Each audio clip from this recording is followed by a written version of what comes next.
بتاتے ہیں جہاں نفس کو حظ ملتا ہے. میں ایک دیہاتی ہوں, ہمارے دیہاتوں میں میلے ٹھیلے کا ماحول ہوتا ہے. کتوں کی لڑائی آئی تو 50,000 وہاں دے دیا, کرکٹ میچ آیا تو 1 لاکھ کا انعام وہاں دے دیا. جہاں نفس کو حظ ملا ہم نے دولت کا منہ وہاں کھولا, اور جہاں دولت لوٹانے سے رب راضی ہوتا ہے, اس کی رحمتیں برستی ہیں, وہاں غفلت کی پٹی. وہ کیا کسی شاعر نے کہا تھا کہ دیکھا ہے میں نے شہر میں کوڑے کے ڈھیر پر 2 بچے لڑ رہے تھے فقط ایک بیر پر, اور گندم امیر شہر کی ہوتی رہی خراب, بیٹی مگر غریب کی فاقوں سے مر گئی. اور اللہ نے آپ کو دولت سے نوازا, دولت وہاں دو جہاں دولت لٹانے سے رب راضی ہوتا ہے, اس کی رحمتیں برستی ہیں. ہمارے گجرانوالہ دھلا چوک پہ ایک بوڑھا 3 دہاڑے آٹے کا تھیلا اٹھا کے دوڑ لگاتا ہے. نحیف تھا, 2 قدم چلا کے لوگوں نے پکڑا اور خوب زد و کوب کیا, اور بعد میں سوال کیا کہ بوڑھے یہ جرت کیوں کی؟ تو وہ بوڑھا رونے لگا. وہ کہتا ہے 1 ہفتہ ہو گیا مجھے اس چوک میں آ کے کھڑا ہوتا ہوں مزدوری کے لیے, اور مجھے بوڑھا سمجھ کے لوگ چھوڑ کے چلے جاتے ہیں. ہفتہ ہو گئے بچے بھوک سے مر رہے ہیں. آج ان کی بھوک دیکھی نہیں گئی تو چوری پہ وہ آمادہ ہوا,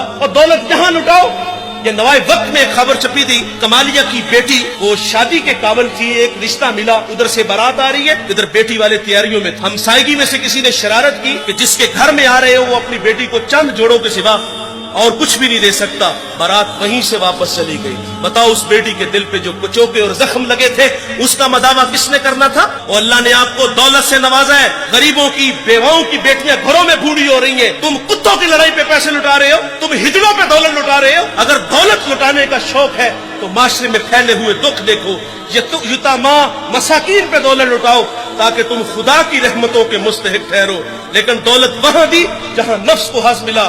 جب اس بیٹی نے کہا کفل مجھے بھوک تیرے تک کھینچ لائی ہے, یہ ایک جملہ کفل کی ہدایت کا سبب بنا. دل کے آئینے پہ چوٹ لگی, کفل رونے لگا, ہاتھ جوڑ کے کہتا ہے بہن مجھے معاف کر دے, تو جس عزت سے آئی ہے اسی عزت سے واپس گھر چلی جا, اور میرے لیے دعا کر کہ میں بڑا ہی کتا انسان ہوں, اللہ مجھے معاف کر دے.